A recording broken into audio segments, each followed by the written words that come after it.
Hello, Snakes. My name is Dante, and today it's Podcast Tuesday once again, but this time I have to record it because, well, another unexpected event happened and I wasn't able to, stream the podcast. So, this is a recorded podcast I have prepared for this.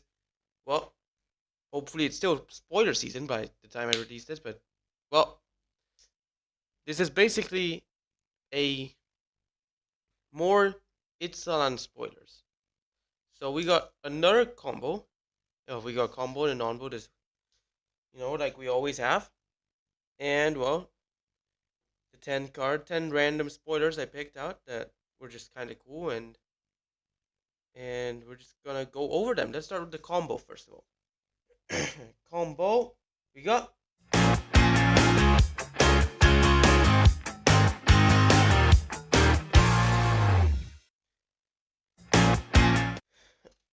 we got Dino DNA and Dockside Extortionist.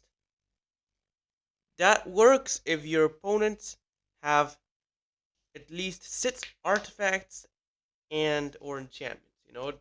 At least 6 like between all of them. So then you can get infinite dockside extortionists as as six dinosaurs with trample, and if there's one more, so if there's like 7 or something, you also get infinite treasures, which also leads to infinite mana. So yeah, very good card. And yeah, so Dino DNA is actually a card that's gonna be in the Jurassic World uh, part of the set, so pretty cool. So yeah, let's go to our non-bow, and it is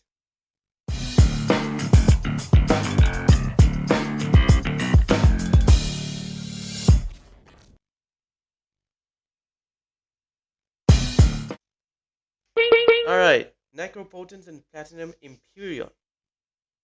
Well, this is a non-bow because you cannot.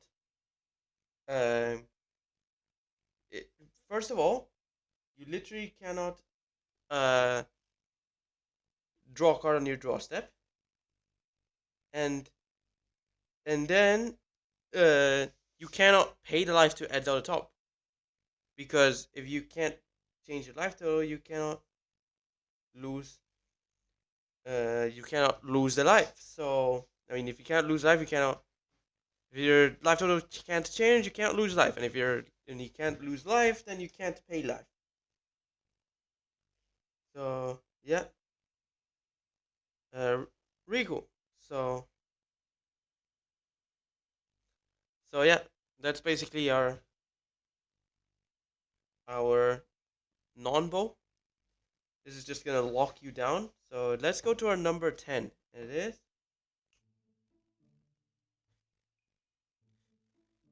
Kite Sail Larcenist. It's a 3 mana, 2 free uh human pirate flying in Ward 1.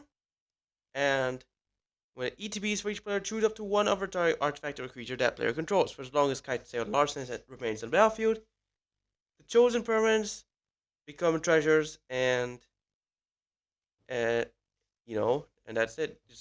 They just stop being whatever else they are. I mean, no, they become treasures with tap, sacrifice.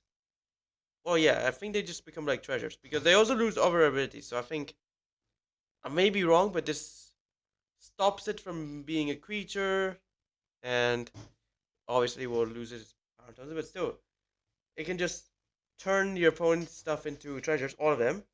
And if you need a treasure, then well, uh, your your own stuff, but that'll be rare. So yeah, let's go to our number 9, and it is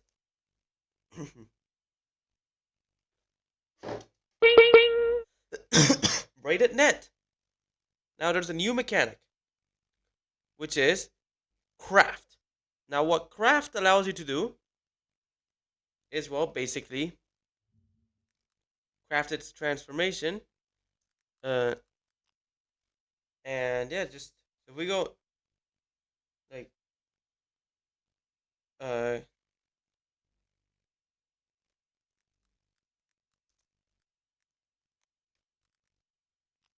so if we go craft, then basically what it does is that you can transform, because I know crafting is like transforming, and well, you just so basically let's go first start first side. So it's enter tap to free net counters. It's free mana.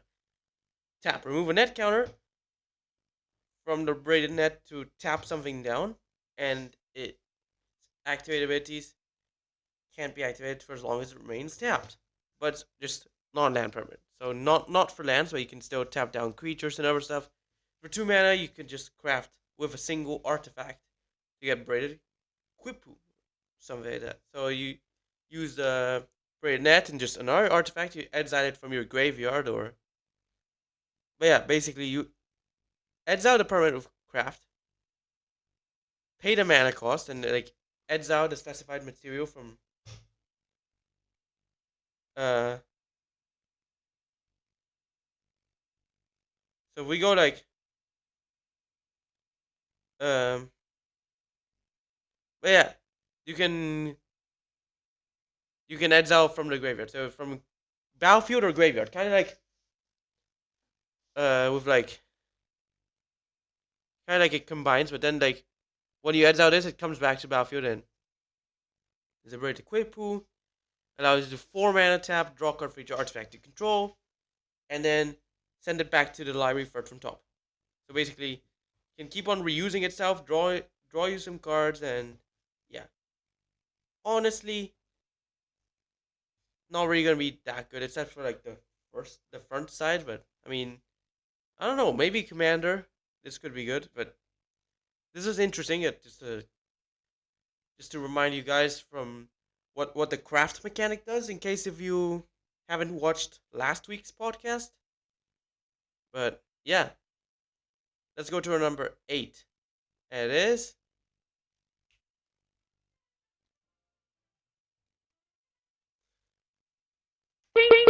all right. We got Terror Tide.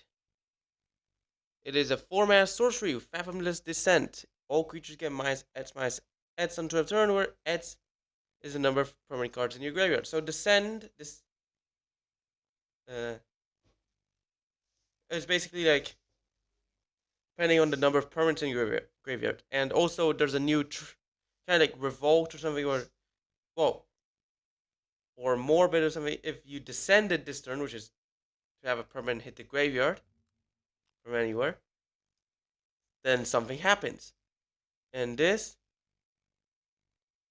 is just a board wipe, and depending on the number of permanents in your graveyard, and it's really cool. So yeah, really good card. So yeah, that's basically our number one. Yeah, number 7, and it is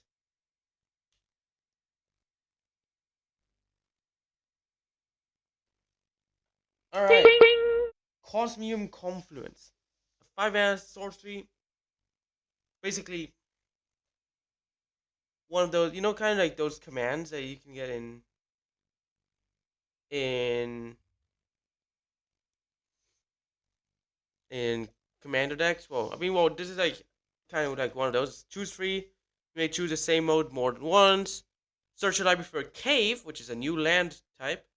We got a few of those. Like the next card's gonna be a cave, by the way.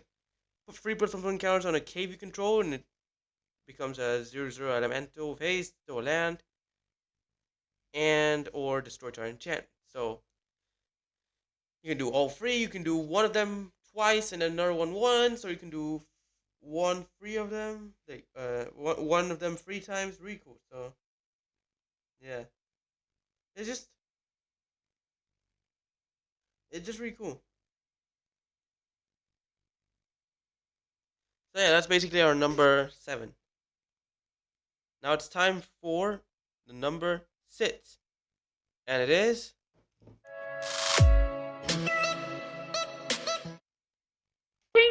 Echoing Deeps, a cave land that allows that allows you to enter after you tap as a copy of any land in a graveyard, but it's also cave and taps for colorless. So basically a Vesuva, but for the graveyard. Really cool. And if you can't copy, it still can tap for colorless. So yeah, really cool. And yeah, it's just good. Now that's just that's just so yeah, basically a really cool card. And let's go to our number 5. And it is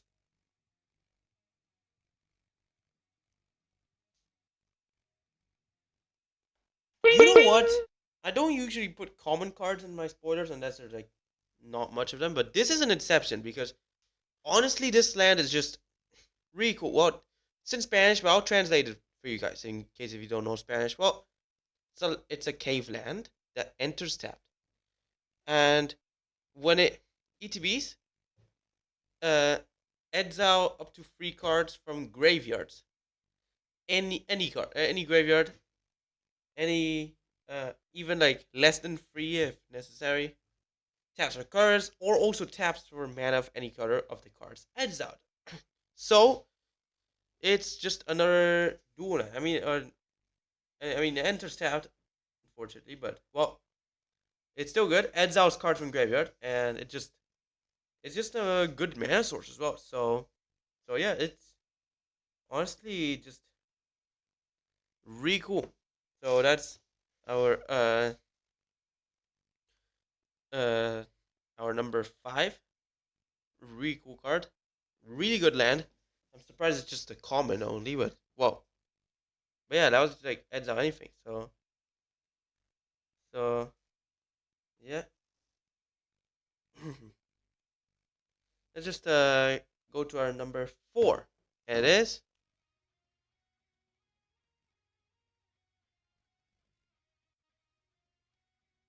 there we go. Quintorius finally becomes a planeswalker. Yup. He actually became a planeswalker during the events of March Machine. When others stopped being planeswalkers, he became one. He's a 5 mana 4/4 legendary planeswalker Quintorius. First Quintorius card to become planeswalker because well he was just a legendary creature just from well Lorehold, and now he's just planeswalker. Wow. We cast a spell from exile, hits 2 damage to each opponent, and you gain 2 life. So basically a drain effect. +1, create a free 2 spirit, the aka the Lorehold spirit. Because well, Lorehold cards do create a bunch of this type of spirit. Number 3, -3, discover 4. Discover being basically a cascade, which allows you to, but like you basically cascade until you hit 4. So that's basically discover 4. Really cool. Hmm. So yeah, it's just our number 4. Oh no, I'm not done yet. -6. Exile any number of cards from your graveyard and add red for each card. Exile this way, and you may play them this turn. So it allows you to impulse draw your entire whatever not your entire graveyard, whatever you need. I mean, any number of cards, and also allows you to get some mana from it, so you can cast some of those cards, cast something else. Really cool. Really cool. Really good card. That's basically our number 4. Let's go to our number 3. It is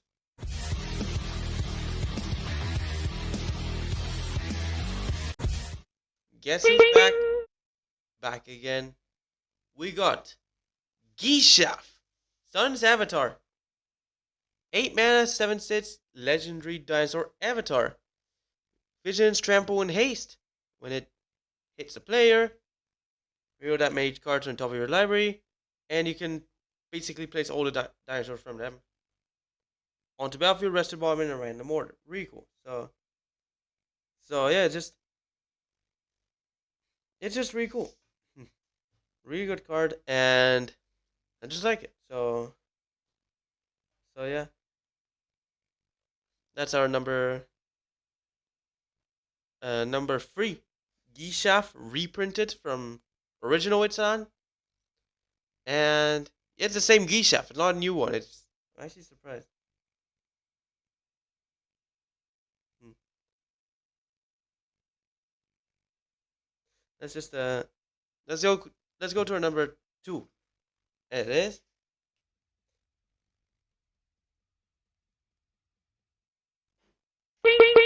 Akao Pakao. First among equals. 3 mana 1/5 legendary human advisor. With the ability of each player's end step, if an artifact enter battlefield under your control this turn, top top 2, send one to the hand, over to your graveyard. Really good. And not just not just the not just your end step, anyone's end step. Uh if you get like any token, or like if you have somebody that produces artifacts, flash in artifacts or stuff on your opponent's turn, that would just increase the power of Akao Pakao. Just get lots of cards, throw stuff into your graveyard. It's just really cool. So yeah, it's just really cool. And that's basically our uh number 2. Let's go to our number 1. And it is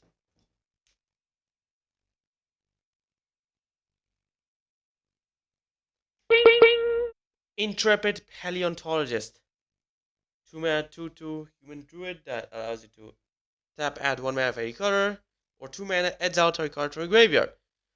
And not just that, if you exile one of your own dinosaurs from your graveyard, you can you can cast them. You can just cast them. Of course, you have to pay the mana and stuff, but it gets a finality counter. So if it's gonna die, exile it. So yeah, if you just somehow remove the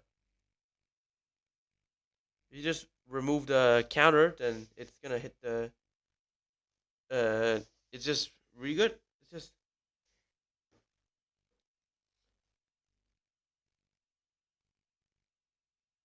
so yeah,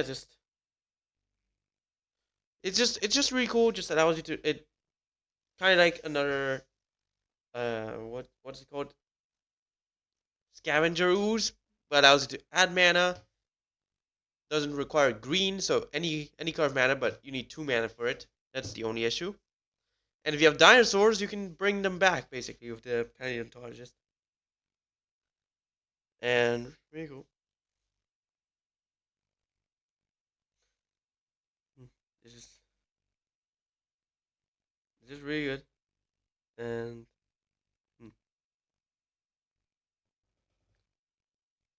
that's basically our number 1 for now. I mean, you want to see some more spoilers? Go watch last week's podcast. Otherwise, thanks for watching. Hope you enjoyed it. We've reached the end of the podcast. Why don't you like and subscribe and follow Evandre? Share friends, stay tuned to video streams and podcasts.